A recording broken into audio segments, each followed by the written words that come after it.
Olá, pessoal. Eu sou a Carla Mikoski, estou aqui com a Juliana Bley.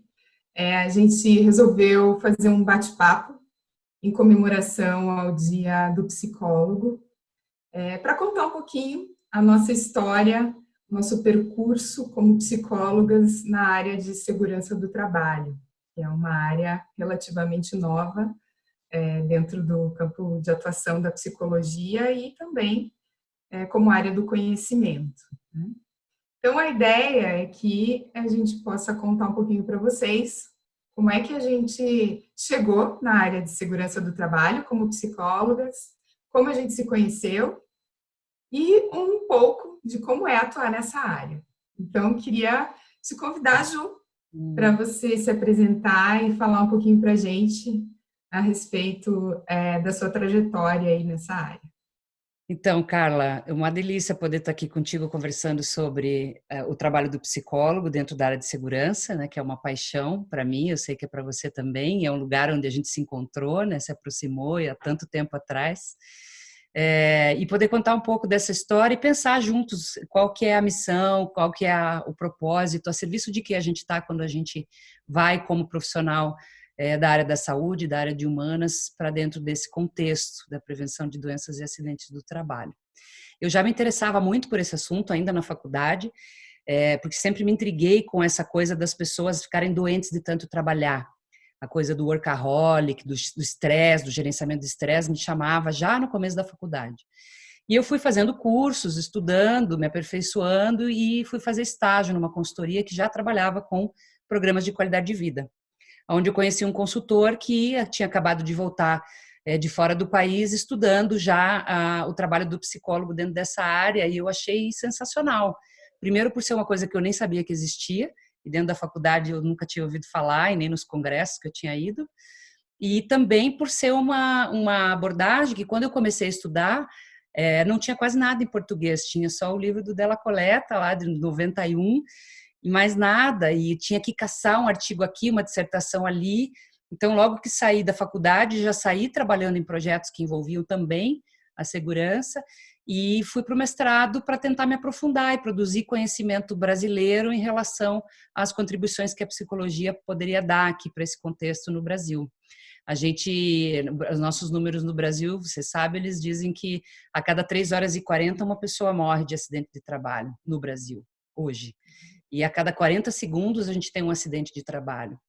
E como não é uma coisa que sai nos jornais, que está aí na imprensa, que está na internet, ninguém fica exibindo esse tipo de notícia, parece que esse mundo não existe. Só que só quem está lá dentro do mundo da indústria e convive com essa realidade sabe que isso é um problema de saúde pública, isso é um problema que envolve também os negócios, impacta no mundo dos negócios, porque a gente tem um impacto enorme na sustentabilidade do negócio esse estado de coisas, e ainda por cima é um impacto gigantesco na nossa previdência, na própria gestão pública, o volume enorme de passivo que o governo assume para poder tratar e indenizar essas pessoas que às vezes se aposentam por invalidez após um acidente com 22 anos e vão passar uma vida aposentados por não poderem trabalhar mais, por causa de uma lesão que talvez pudesse ser evitada, né? Então,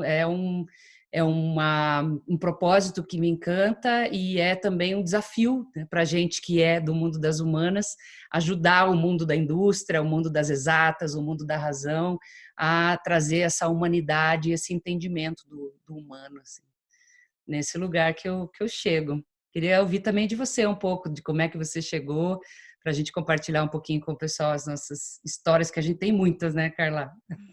Sim, muito bom, Ju. É sempre inspirador ouvir, né, de como foi a tua chegada nessa área, né, por onde que você trilhou e o que te motiva.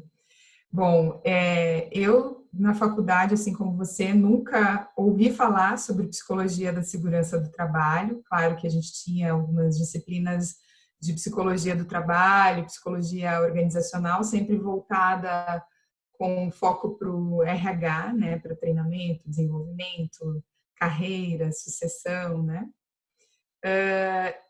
E eu sempre me interessei dentro da faculdade com disciplinas inovadoras. Então, eu dentro do curso eu estudei muito, por exemplo, psicologia do consumidor, talvez por uma veia empresária. Eu sempre trabalhei nos negócios da minha família e tal, né? E então eu estudei um pouco psicologia do consumidor e isso me levou a trabalhar com a mesma pessoa, né, que estava fazendo a especialização fora do país e que já estava estudando a psicologia da segurança do trabalho, mas na época eu ainda fazia estágio bem no varejo, na área varejista e em cima da psicologia do consumidor. E pouco a pouco a gente foi se conhecendo, fui conhecendo o trabalho que ele estava desenvolvendo também. Depois de algum tempo de formada, né, que eu também passei por um período dentro da área de RH, com as áreas tradicionais, né, esse psicólogo me convidou para trabalhar na consultoria, que você era sócia, né, e eu fui para trabalhar com você. E eu acho que é muito legal de destacar, assim, que eu fui tua caloura, né, na faculdade, na PUC, e a gente não teve muitos contatos. Eu vi algumas apresentações de trabalho do centro acadêmico que você fazia parte, né? Sim. Mas a gente não teve contato dentro da universidade. E então eu não sabia muito bem quem era você e tal, né? Quando eu fui trabalhar contigo. Também sabia muito pouco do universo industrial, da segurança do trabalho. Eu não sabia absolutamente nada, né? Eu lembro de uma vez entrar numa planta, numa cearia, né, com aquela perneira assim, branquinha, branquinha, e as pessoas falavam, é a primeira vez que você está entrando na cearia. Eu falava, não, eu já entrei várias vezes. Mas aquela perneira assim, brilhando, né, de tanto, para dizer que é a primeira vez que você estava usando, né. E durante eu acho, Ju, que eu fiquei, assim, uns 8 meses, né? Eu tinha, sei lá, uns 24 anos. E eu fiquei, acho que uns 8 meses te acompanhando, te olhando trabalhar. Né? E eu acho que é legal trazer essa informação, porque hoje, nos dias de hoje, existe uma pressão, uma ânsia, porque eu preciso performar, isso precisa ser rápido, eu preciso trazer resultado, né? Tem uma coisa que eu falo, gente, se fosse hoje, né, como a consultora que estava acompanhando a Juliana, eu acho que eu não sobrevivia ao terceiro mês. E foi, assim, para mim foi muito importante esse tempo de te observar, né, dos feedbacks que você trazia para mim, do tempo que a gente teve de maturação, né, de conceitos, de explicação. Por que eu estou fazendo isso? Eu acho que eu me lembro muito de você sempre trazer isso para mim, né? Por que eu fiz assim, né? Como é que eu estou planejando isso? Como é que eu estou construindo essa ideia? Por que eu dei essa resposta? Então, isso foi muito importante para mim, né? E aí, trilhei aí essa jornada, me apaixonei pela área da segurança do trabalho. É uma coisa que é muito vívida para mim, assim, a questão de trabalhar com as pessoas para que a gente possa preservar a vida e trazer mais qualidade, né, para as relações e para esse trabalho, que ele seja muito mais do que simplesmente evitar acidentes. Então, essa é um pouco aí da minha trajetória nessa área, que eu sou muito honrada, né, por você ter feito parte aí dessa construção dos meus saberes e da minha atuação como psicóloga nessa área. É uma delícia, né? A gente trabalhou juntas aí como time, talvez quase 3 anos, né, Carla? E já subimos em plataforma em alto mar junto, andamos muito de helicóptero e fomos em várias refinarias, em fábrica de coque, nossa, e parada de manutenção e Foram muitas aventuras e muitas histórias e muitos diagnósticos, né?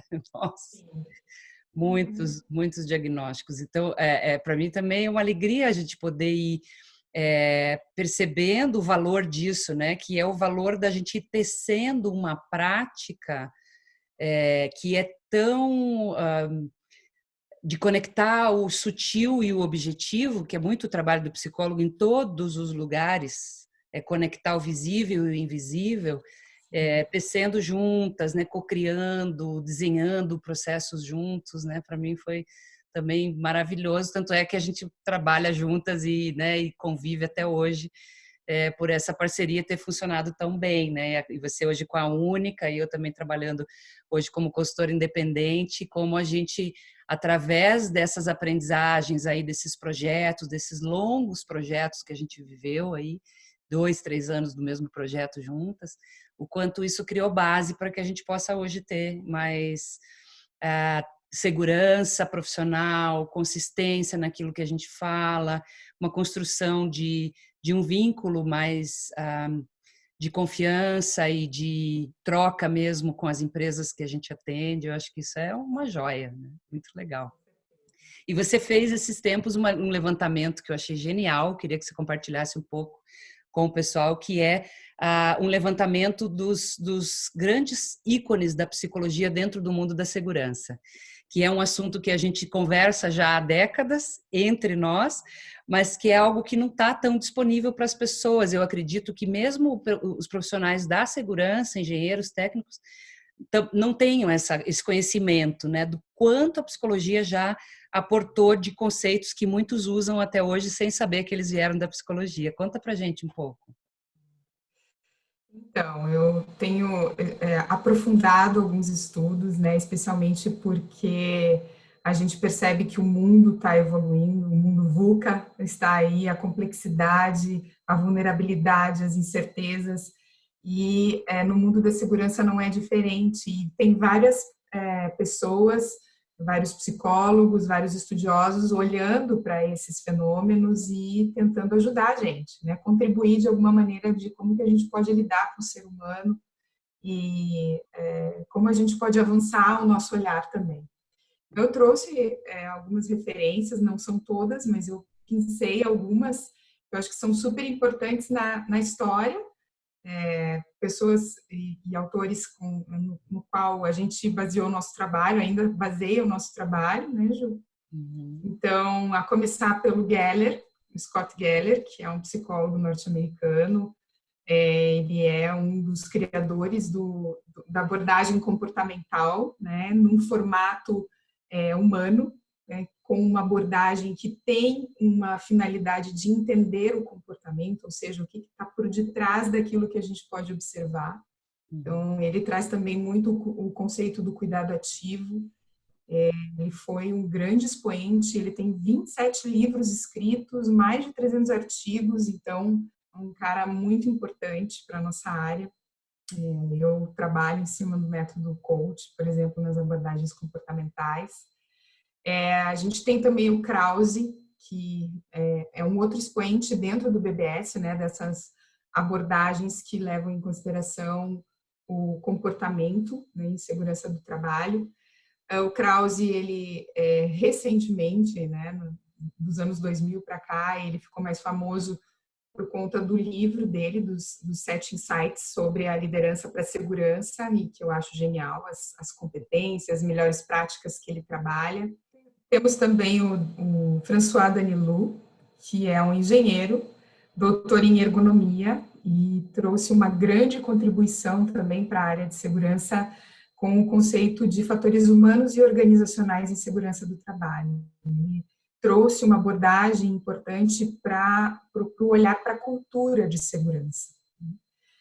O Reason, James Reason, que é muito conhecido, que é um psicólogo também, famoso pela teoria do queijo suíço, né, trouxe o conceito de acidentes organizacionais, trabalhou muito sobre o erro humano, foi um dos principais autores, né, que contribuíram para a escada evolutiva ou para todo o desenho do Hearts and Minds. que é muito utilizado hoje, ainda hoje dentro de todas as organizações. E aí nós temos também três principais expoentes daquilo que vem sido chamado de novas visões de segurança, né? Então, a gente tem o Todd Conklin, que é um doutor em comunicação, e ele é autor do conceito do HOPE, né, que é o de desempenho humano organizacional. Eu acho brilhante, porque o Todd ele consegue extrair, né, de muitos conceitos que há muito tempo Geller, o Krause vem trabalhando. Ele extrai ali aquilo que é a essência do trabalho em 5 princípios, e ele consegue fazer uma abordagem muito interessante com as empresas relacionadas a isso, né? O Ronagel, o Eric Ronagel, que é um psicólogo maravilhoso, né? Eu sou fã, não nego, né? Ele é o autor do Safety One, Safety Two. Ele vem trazer um pouco das características, né, de uma era onde a gente considera, e a gente olha de uma maneira muito mais tradicional, reducionista, de causa e efeito para as questões de segurança, e uma era, né, um Safety Two, onde a gente vai olhar para as pessoas, né, para um sistema complexo, uma abordagem um pouco mais centrada nas pessoas mesmo, e não no erro, né, mas naquilo que as pessoas fazem para conseguir produzir, né? Na maior parte do tempo as pessoas não erram, elas fazem as coisas certas, mas na segurança tradicional a gente olha para o erro e a gente não olha para aquilo que dá certo. Então eu acho muito genial a abordagem do Ronagel, que é muito fundamentada na engenharia da resiliência. Então, quanto que a gente vai bebendo de várias fontes, né, para conseguir construir esse pensamento complexo que envolve a área de segurança do trabalho. E uma das coisas que também me fazem ser muito adepta assim, do pensamento do Ronagel é porque ele também fala que não adianta a gente acreditar que o Safety Two cabe para todas as organizações. A gente precisa entender o cenário, entender qual é o tipo de negócio, se são negócios tratáveis ou intratáveis. Então, a gente sempre com respeito ao contexto e ao tipo de negócio, né? Sim. E temos também o Sidney Dekker, né? Que é um psicólogo também muito na linha do Safety Two, do Ronagel. Ele é autor do Safety Differently, e ele traz essa abordagem muito focada, centrada na pessoa, no acerto, né? Que o comportamento é fruto de um contexto. Então, ele tem uma abordagem bem específica, focando bastante no Safety Two. Então, a gente vê quantas coisas boas a gente já veio construindo ao longo do tempo, que estão surgindo ainda, né, como possibilidades dentro dessa área de segurança, com o olhar humano, né, com o olhar das ciências humanas para esse fenômeno da segurança do trabalho que acontece em ambientes complexos, industriais, e com esse olhar mais da engenharia, né, um olhar mais cartesiano dentro do contexto organizacional, né, Ju? Sim, e é sensacional esse teu levantamento, porque ele nos ajuda a enxergar que o quanto de saber científico, estruturado, lapidado, existe para a contribuição da psicologia dentro desse campo, que é um campo multidisciplinar, né? É um campo de múltiplos saberes, onde você tem o médico, o engenheiro, o técnico, o fisioterapeuta, você tem o ergonomista, você tem diferentes saberes que contribuem para olhar para a integridade desse trabalhador e desse contexto de trabalho e para trabalhar por tornar esse ambiente mais favorável à vida e mesmo menos favorável à dor, ao erro, à perda, a perda de contingência, uma perda ambiental, né? Essa área de HSE, né, Meio Ambiente, Saúde e Segurança, ela é uma área que, de certa forma, se conecta com a sustentabilidade do negócio, das pessoas, da sociedade, da comunidade, do consumidor. A gente está olhando não só para fazer volume de produção, para fazer resultado financeiro, que é o que mobiliza o negócio, mas como que a gente faz isso? Com que critérios, com que cuidado, com que respeito à vida que está envolvida dentro dessa cadeia produtiva, para que lá no final saia um produto que não custou a vida de pessoas, que não custou a integridade das pessoas, que não custou a integridade do ambiente, assim por diante, né? Então, acho que isso só mostra o tamanho do desafio, esse teu levantamento, mas também o tamanho das contribuições e quanta coisa interessante tem para estudar e conhecer nessa área, né? Muito mesmo. E Ju, me conta, para você, qual que é a essência da atuação do psicólogo nessa área de segurança do trabalho? É curiosa essa tua pergunta, muito boa, porque a gente é visto pelas áreas, né, ou pela área de operação, pela gestão, como pessoas que chegam lá para aplicar um diagnóstico, uma ferramenta, implementar uma metodologia.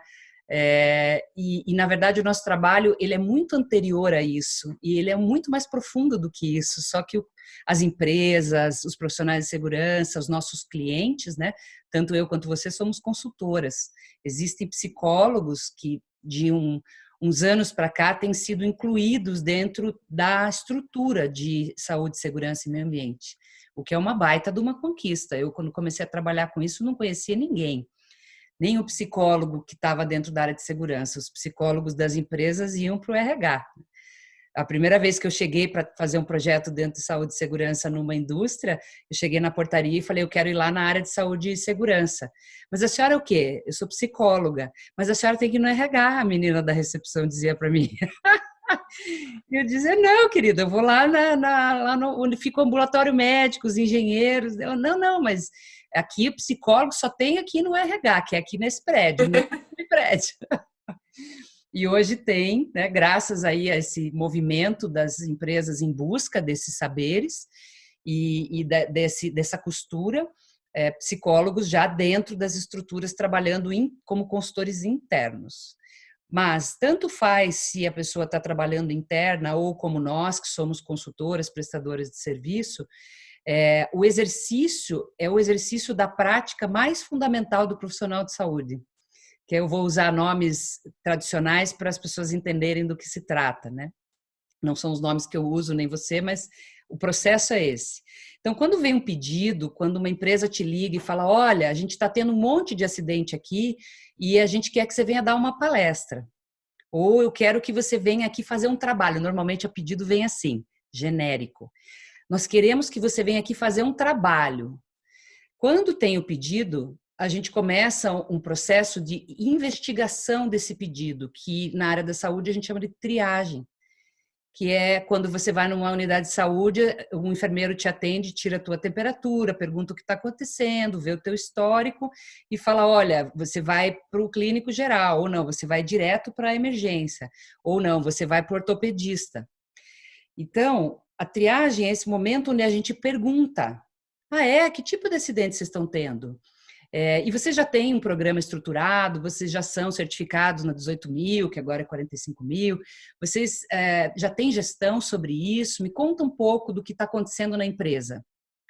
E aí, aquele pedido genérico que estamos tendo problemas de segurança, vem aqui nos salvar, né? Fazer alguma coisa para nos ajudar a sair dessa dor, ele começa a ganhar forma. Então, às vezes, quando eu faço essa pergunta, vem uma resposta do tipo, nós fomos vendidos o ano passado para um grupo americano. Nós somos uma empresa familiar, passamos 30 anos sob uma gestão familiar e agora há 6 meses a gente foi vendido para um grupo americano, europeu, sei lá. E ainda não chegou nem o novo gerente de segurança. Mas a gente está aqui desesperado, porque a gente precisa fazer alguma coisa, os acidentes estão crescendo.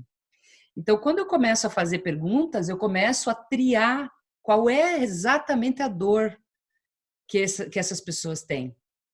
Porque quando eu ouço o pedido e eu já mando uma proposta e digo, eu tenho um cardápio assim, eu vou estar mandando um remédio genérico que talvez não atenda a dor daquelas pessoas. Esse é o primeiro risco. Se eu não faço essa triagem, eu corro um outro risco que você conhece bem e eu também, que é o risco de cair na dinâmica da fórmula mágica.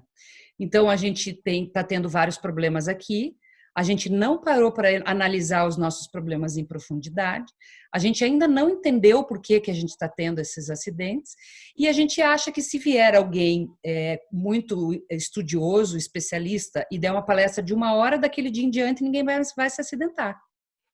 Mágica. Não existe isso. Então, se eu dou esse remédio, a palestra de 1 hora, para um problema que não está bem compreendido e que as pessoas fantasiam de que a minha palestra é tão fantástica que ela vai transformar a vida das pessoas em 1 hora, elas vão sair dali cuidando do que elas não cuidavam antes ou não estavam conseguindo cuidar, a gente começa a fazer uma prestação de serviço que está mais baseada em troca comercial do que num trabalho de psicologia mesmo. O trabalho de psicologia a gente pode trazer também para uma nomenclatura da área da saúde, precisa ser um tratamento criterioso e que só vai funcionar quando eu compreender o que esse organismo do que esse organismo está sofrendo. Então, essa escuta do pedido, a triagem do pedido, mas me conta, o que mais? Por que aconteceu? Como é que essa liderança lida? Qual é o histórico de vocês em sistemas de gestão? Como que vocês atuam quando tem um acidente? Quais são os planos de ação que vocês fizeram? Se eu não investigo isso e não trio, eu não tenho condição de propor para esse cliente uma solução que seja mais adequada para a dor que ele tem. E que às vezes, você sabe, eu sei, não é nem o nosso trabalho. Esses tempos atrás eu me peguei numa conversa com uma empresa que estava querendo fazer um trabalho de desenvolvimento de liderança para segurança e em 10 minutos de conversa ficou muito claro para mim que o principal fator que estava associado aos acidentes que eles estavam relatando, graves e já de muito tempo, tem a ver com falta de investimento em equipamento. Máquinas jampeadas, estruturas com pouco espaço para a empilhadeira passar, porque a gente não conseguiu orçamento para ampliar a área do depósito, e aí tem um monte de acidentes com empilhadeira, e a solução que a empresa busca no mercado vem alguém aqui treinar as pessoas porque elas estão batendo as empilhadeiras. Mas esse olhar mais profundo de, mas vocês já pararam para pensar se o cara tem espaço para passar? Será que treinamento é o remédio? Será que comportamento, coaching, desenvolvimento de liderança, sala de aula, ferramenta prática de diálogo, né? Será que esse é o remédio? Será que eles não estão usando o treinamento como remédio para tudo? Desenvolvimento de líderes como remédio para tudo? Diagnóstico comportamental e segurança como remédio para tudo? E para coisas que nem têm a ver com comportamento e cultura, tem a ver com gestão, com remuneração da alta administração. Vem cá, o teu diretor ganha algum tipo de bônus quando a performance em segurança da área dele é melhor ou é pior? Tudo isso interfere. Então, o fazer do psicólogo, nesse ponto de vista, ele é muito parecido com a clínica. Quando alguém me liga e me pede um atendimento, eu vou investigar, escuta, o que está acontecendo? Me conta um pouco da tua história, por que esse problema está acontecendo agora? O que você já aprendeu sobre esse problema? O que você quer fazer com o teu problema? E pode ser que o final dessa conversa seja um prognóstico que você não precisa de mim, você precisa de um psiquiatra.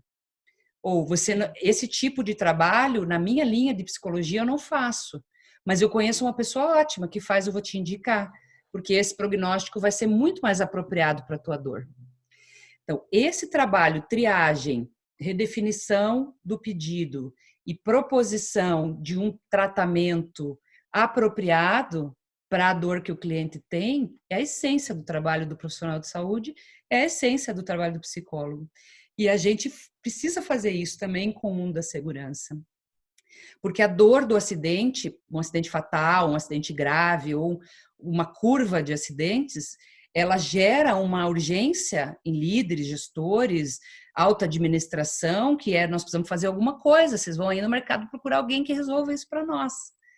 E nós sabemos que os processos de mudança de cultura e comportamento, eles não envolvem só ir no mercado e comprar uma ferramenta e implementar, mas eles envolvem toda uma mudança pessoal, toda uma transformação de modelo mental, de forma de pensar a questão, como você contou agora do Ron Nagel, né?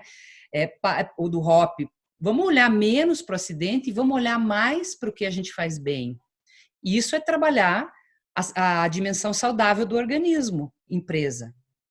Então, me conta o que vocês fazem entre um acidente e outro. Né? No que vocês são bons? Aqui a gente é bom de planejamento. Então, maravilha. Como é que a gente vai pegar esse talento que vocês têm e colocar a serviço dos indicadores de segurança? E aí eu consigo transformar esse comportamento organizacional num comportamento mais autoconsciente, né? É muito essa linha. Queria te ouvir um pouco das tuas histórias também, porque eu sei que nós duas temos causos aquilo sobre isso, né? Sim, não, eu identifico muito, assim, com tudo isso que você fala, eu acho que é por aí mesmo. Eu acho que nós temos um papel de modelar um pouco o nosso cliente, né, Ju? Ou Uhum. seja, ser um exemplo, ser um modelo. Eu sinto que isso é uma responsabilidade nossa. Sim, E por ser tão crítico, vamos dizer assim, a gente precisa também entender quando é o caso de a gente poder mandar a proposta e atender determinada demanda, e por isso precisa ter uma boa triagem, uma boa investigação para ver se realmente sou eu a melhor pessoa, uhum. do que eu mandar a proposta e acreditar, eu também acreditar que eu posso ser a salvadora daqueles problemas, né? Eu Ah, acho que é quando a gente engata num pedido de uma fórmula mágica, uhum. né? Porque aí a gente reforça uma visão do cliente que está torta, que não está legal. Que a gente diz, pô, você acha que eu vou te salvar? Eu realmente posso te salvar, Seus né? problemas acabaram. Os problemas acabaram. E aí que eu acho que a gente entorta, porque eu já estive nesse lugar. Eu também. Eu já engatei nisso, né? E aí a gente chega no final do processo e a gente percebe claramente que não deu certo, que não é isso. Né? Uhum. Então, eu acho que da mesma maneira que na clínica, quando a Sim, gente acredita que a gente vai ajudar o cliente, a gente vai resolver os problemas do cliente, a gente embola também na terapia.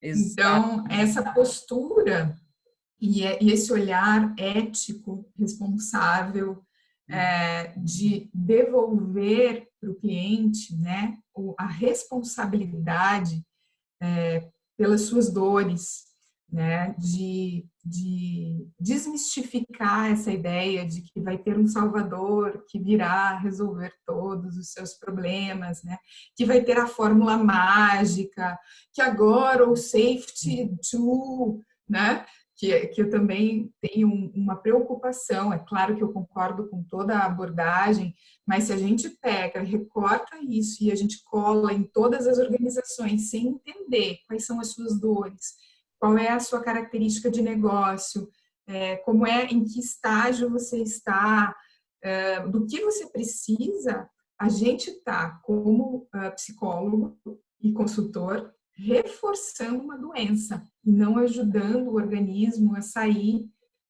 dessa dor e dessa doença que está instaurada ali, né? Sim, Então, eu vejo o papel do psicólogo nesse ponto de responsabilidade. Eu sim. já vi, eu já vivi, né, momentos em que eu falei, olha, eu acho que isso aqui não é tratável com um treinamento, e o cliente fica bravo comigo, né? Você não quer vender?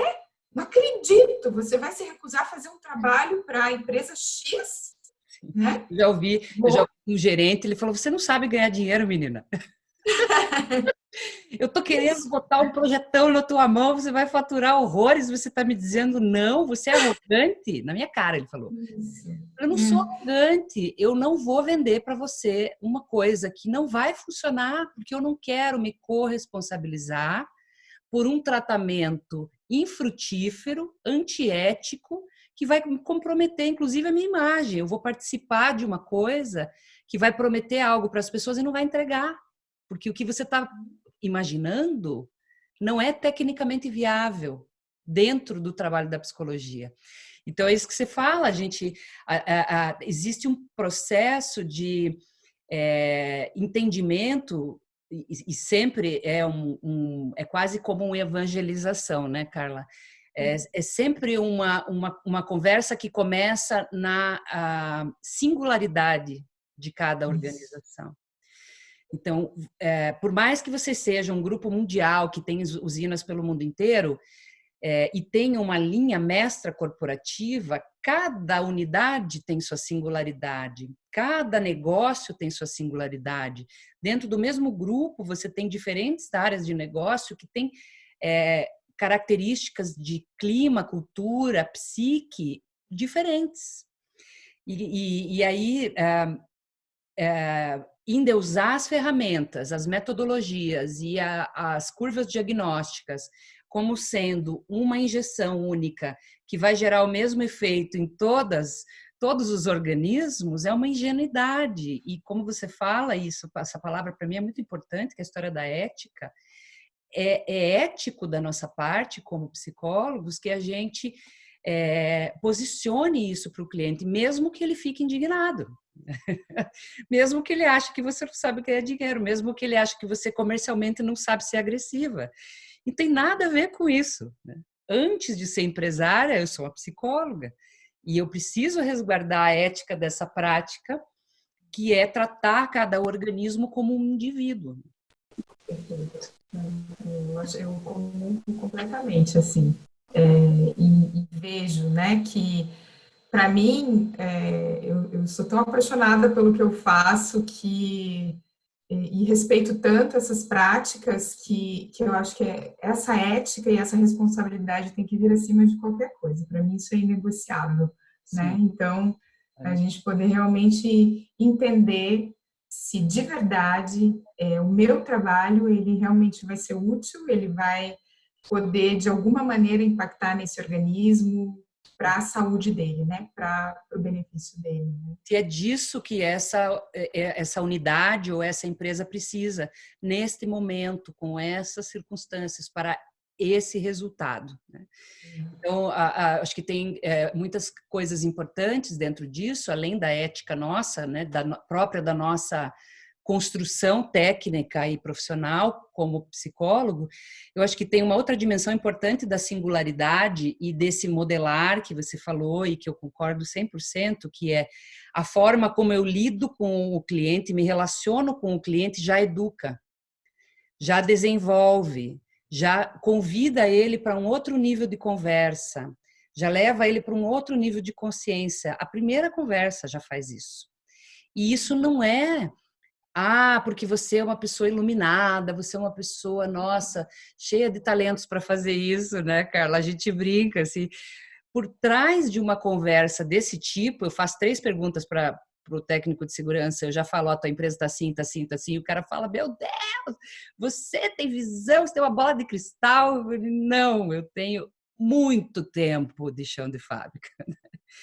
Tenho pilhas de livros lidos, tenho pilhas de diplomas e cursos e tem muito músculo nesse negócio. Não é uma iluminação fazer isso. Né? E aí falo isso, inclusive pensando nas pessoas que estão iniciando um caminho dentro da segurança comportamental, oferecendo serviços, prestando serviços nas empresas. Existe uma demanda enorme. Então, não é no pensamento mágico, 3 frasezinhas do Cortella e uns videozinhos legais na apresentação que vão fazer esse negócio funcionar. Né? Então, é uma estrada, é um lifelong learning, é uma estrada de desenvolvimento, de uma escuta, de estratégia de intervenção, que foi isso que a gente falou agora da triagem, da redefinição e do prognóstico, de experiências, de já ter vivido várias vezes armadilhas do tipo, venha cá, e você fala, nossa, que lindo, você chega lá e fala, que roubada.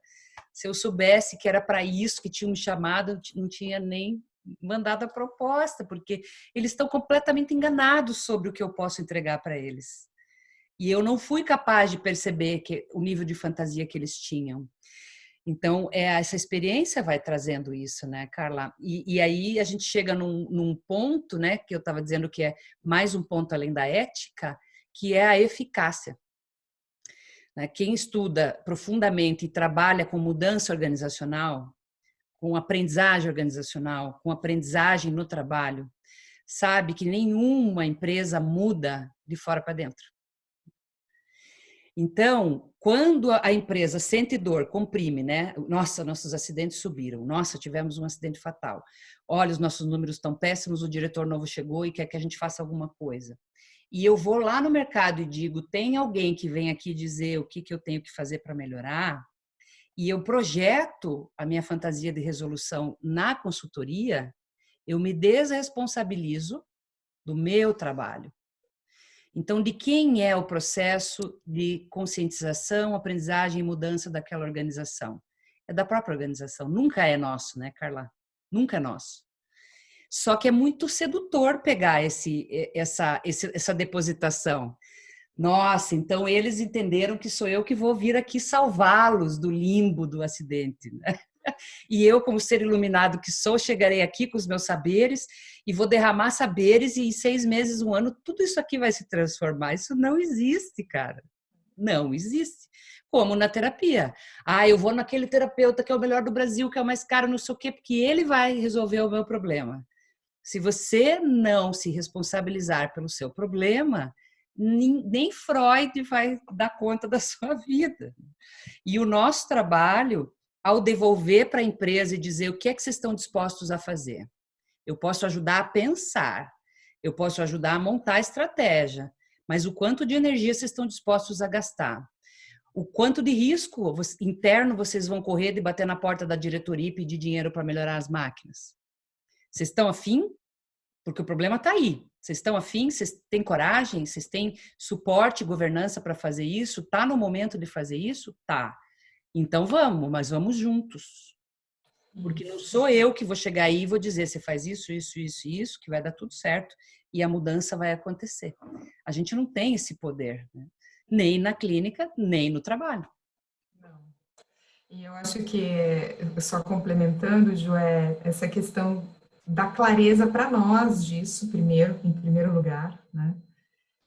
Porque enquanto a gente não viver essa clareza, não é saber, né, da cabeça, é viver essa clareza de que a gente não pode entrar lá e resolver os problemas, a gente tem que ajudar eles a enxergar o problema e ajudar eles com repertório, técnicas, etc., para eles lidarem com o problema e desenvolver essa autonomia do cliente. Né? Para Exatamente. mim, cada vez mais faz sentido, eu tenho trabalhado e apostado muito, né, na rota da autonomia. Eu acho que é a autonomia que transforma as organizações, é a autonomia que transforma as pessoas, porque é ao passo que eu consigo entender quem eu sou, né? O que eu tenho nas mãos, né? Qual é o problema, qual é a dor, ou quais são as minhas potencialidades para resolver. E eu sinto que eu sou responsável, as coisas mudam de figura, né? Porque aí, por mais que eu consiga fazer pouco, mas se um pouquinho todo dia, faz toda a diferença. O problema é a gente acreditar que quando tem um problema, alguém vem me salvar, essa pessoa vem, Shake, shake, shake. salva, né? Movimento. Faz um monte de movimento, vai embora, daqui a pouco acontece outro acidente, você acha outra pessoa, vem, e aquele ciclo se repete ad eterno, né? Ad eterno. Então, eu penso que é bem por aí, né? Nós duas somos de orientação sistêmica, a gente sabe que a natureza não dá saltos, né? Ela expande na medida que ela tem condição e que o ambiente permite, né? Então, a gente sair, eu acho que é importantíssimo esse recado, falando do trabalho do psicólogo, do interventor comportamental, cultural, ou seja, nessa área, da gente ter um olhar muito crítico, não crítico no sentido de julgador, mas no sentido de discernimento sobre entrar no organismo organizacional, na empresa, na unidade e fazer mudança cosmética, um batom, cortar o cabelo, mudar o guarda-roupa, dar uma emagrecida, né? Que é essa mudança, shake, shake, shake, que eu falo, né? 35 palestras, 49 workshops, campanhas, camisetas, não sei o que, não sei o que, não sei o que, não sei o que, banner e live, e sem que nada mude. E o que é pouco barulho e mudanças pequenas, mas bem consistentes, né? Isso é tratamento. Eu passar 55 exames e mais 950 remédios, pode parecer que eu estou sendo uma boa profissional de saúde. Mas se o teu problema envolver atividade física regular e uma boa alimentação e você não estiver engajado com isso, eu não vou conseguir salvar você da tua dor. Ela vai voltar. E pior, né? Porque agrava. Então, esse olhar eu acho super precioso da gente entender o que é mudança real, pouco barulho e passos firmes, e o que é pirotecnia, que o mundo corporativo muitas vezes acaba sendo um prato cheio para isso, porque a novidade encanta, porque a gente acha que trazer coisa nova as pessoas vão ficar interessadas, e aí shake, shake, shake, a gente mexe com tudo, menos com o que tem que mexer, que ninguém teve coragem de mexer onde tinha que mexer. E aí a gente vai olhando o indicador e ele não melhora. Então, tem pessoas que falam, o trabalho comportamental e de mudança de cultura vai reduzir acidente. Não vai. Uma coisa é uma coisa, outra coisa é outra coisa. Ele vai criar uma favorabilidade para que aquele ambiente se preocupe mais com a integridade das pessoas. E isso, indiretamente, pode sim reduzir acidentes. E é isso que a gente quer. É que nem eu vou fazer terapia, não vou mais sofrer. Não vou mais ter problema na vida, não vou me separar, meu filho não vai ter problema na escola. De novo, o pensamento mágico, né? Sim, sim. E eu acho que é um cuidado importante para nós, né? Destacar essa questão do pensamento mágico, das fórmulas mágicas, sem olhar para a singularidade das pessoas, tentando sempre buscar um salvador, né?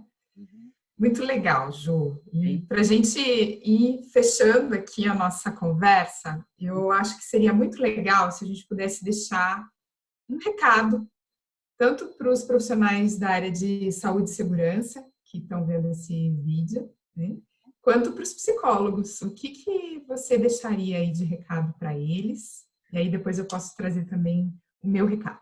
Tá, eu quero deixar o recado para os psicólogos. Além de eu ser uma apaixonada pela psicologia, não só porque eu fiz essa faculdade, mas porque eu amo essa prática mesmo e ter dado aula na graduação e estou sempre até hoje ajudando a formar psicólogos, eu acho que é sempre um convite para que as pessoas que vêm para o mundo da psicologia possam olhar o infinito de possibilidades de gerar qualidade de vida no mundo que a gente tem para além das práticas tradicionais. Acho que foi isso muito o bichinho que me levou para o mundo da segurança industrial, que quando eu falo que eu trabalho com isso e sou psicóloga, a maioria das pessoas acha muito esquisito, né? Que estranho, que coisa pesada, que coisa... só que quando a gente entra lá a fundo, como a gente entrou agora, a gente vê, eu sempre falo isso, eu faço no consultório o que eu faço na empresa. Eu faço psicologia.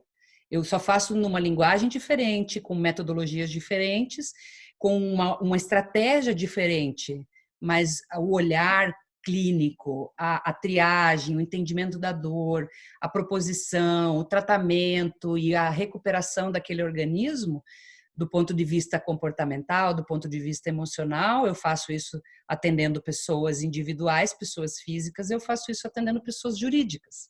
Eu só desenvolvi e estudei essas duas áreas ao mesmo tempo, mas o trabalho que eu faço é o mesmo. Então, convidar os psicólogos, tanto em formação quanto formados, para experimentarem um pouco as fronteiras para além da clínica, da escola e do RH. O mundo precisa de gente trabalhando com isso. Nosso país é um país que está há 30 anos, 40 anos aí nos rankings, piores rankings de cuidado com o trabalhador do mundo. A gente é uma cultura escravocrata, é um país em desenvolvimento, com uma relação de trabalho bastante difícil. Agora, ainda com pandemia, todo o desemprego, quer dizer, a questão do trabalho é muito estruturante da psique humana. Só quem já viveu um desemprego sabe disso. E que a gente possa também trazer cada vez mais psicólogos para contribuir nesse campo, que ele precisa de mais. E tem muito campo para a gente desenvolver bons trabalhos e gerar saúde também dentro desse ambiente. E você, o que você deixa de recado? Eu queria deixar, então, esse recado para os profissionais de saúde e segurança, né? Eu acho que é inegável que esses profissionais têm ganhado mais visibilidade dentro das organizações, né? Por ser um tema tão estratégico, mas é um tema também muito complexo e que depende de alianças, né, de parcerias com visões de outras áreas, e depende também de um autoconhecimento, né, de um olhar para si, de saber o que você pensa como profissional dessa área, qual que é a tua visão, como que você enxerga o sistema organizacional que você está inserido, como é que você estabelece os diálogos, né? Se é pela força da lei, pela força do argumento, ou se realmente eu estou conseguindo estabelecer diálogos de influência, né? Como a gente chama, com as outras pessoas, com os líderes, com os operadores em área, com a própria alta administração da empresa, porque eu vejo que são profissionais extremamente cobrados dentro do contexto organizacional, às vezes pouco preparados para lidar com a complexidade e com os fatores humanos, né? E que se batem muito dentro desse meio, e, de novo, né, a resposta está dentro, né, desse se autorresponsabilizar, de saber o que é importante para mim, por que isso me incomoda, por que essa resposta me incomodou, por que esse posicionamento, essa tomada de decisão que foi feita está me atingindo, está me tirando do sério, né? Então, a gente poder se olhar e entender e estudar, né, Ju, buscar, que nem você falou, né, a gente tem anos de bota de segurança lá no campo, estudo, dedicação, e eu acho que é uma área que tem muito o que se estudar. Eu me sinto sempre 10 anos para trás, né? Eu estou sempre assim, na rabeira, tentando acompanhar um tanto de coisas novas que surgem, e eu acho que um grande recado aqui vamos se desenvolver, vamos olhar para a nossa área como uma área estratégica. A gente precisa buscar mais conhecimento, precisa se posicionar de uma maneira efetiva e relacional, né? Principalmente, para que a gente crie alianças e não feudos, né, dentro das organizações, para que a gente possa ajudar, contribuir mesmo para a saúde da organização. Esse é o Bem, recado que eu deixaria. genial, Tá? Carla. Eu acho preciosíssimo essa tua fala de trazer, né? Eu acho que a gente consegue conectar o profissional de psicologia numa abertura mais para esse mundo aí do chão de fábrica, da obra, da construção, né? Da aciaria, da plataforma, mundo hard da indústria, e trazer esse profissional do mundo técnico, da documentação, da fiscalização, da delegacia do trabalho, quer dizer, todo esse mundo pesado que é o mundo da segurança, para também aprender e se aproximar e integrar uma visão sistêmica e humana no trabalho dele, né? Muito legal. Eu acho que eu termino muito feliz esse nosso papo, com essa intenção de que essas reflexões possam fazer sentido para as pessoas e empoderá-las, tanto no mundo, os profissionais da segurança quanto os psicólogos, a estar a serviço desse propósito que faz o nosso olho brilhar e o nosso coração bater, né? Agradeço demais também, eu achei que foi fantástico poder dividir essas percepções com as pessoas, eu espero realmente que contribua de alguma maneira, né, para as pessoas que têm esse interesse na área, tanto da psicologia quanto da área da segurança. Também me coloco à disposição para a gente poder conversar mais sobre isso, acho que a Ju também, né, tem essa abertura, e até a próxima. Até a próxima. Um abração para todo mundo e a gente segue essa conversa aí nas nossas redes sociais e nos encontros aí, tecendo essa rede de cuidado. Gratidão enorme pela fagulha aí que você trouxe, Carla, para a conversa. Saio daqui muito feliz. Eu também, Ju. Um abraço. Obrigada.